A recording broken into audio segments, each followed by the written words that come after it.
પણ રહેવાનું નથી, અમારા સ્વયંસેવક પાસેથી માગી પણ લેવાનું, પણ આવા મહાન સંતની પ્રસાદીનો બિલકુલ બગાડ ન થાય એની દરેક કાળજી રાખે.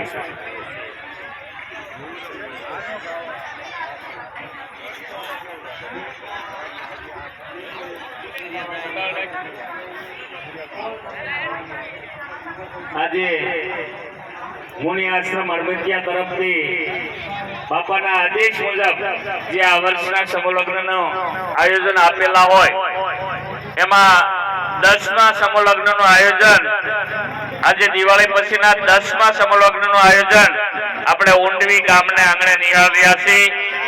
એમની અંદર મને ને તમને સેવાનો લાભ મળ્યો હોય અથવા તો હરિહર કરવા માટેનો જે લાભ મળ્યો હોય ત્યાં ગ્રાઉન્ડ ની અંદર કાંઈક ભાગશાળી જીવ હોય એ ઉપસ્થિત હોય અને દરેકનો સાથ અને સહકાર હોય ત્યારે જ આવા મહાન ભગીરથ કાર્ય ચાલી રહ્યા હોય.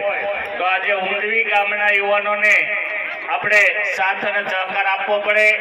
એમની સૂચના મુજબ જે ભોજનશાળાની અંદર હરિહર કરવા માટે દરેકને પધારવાનું. તો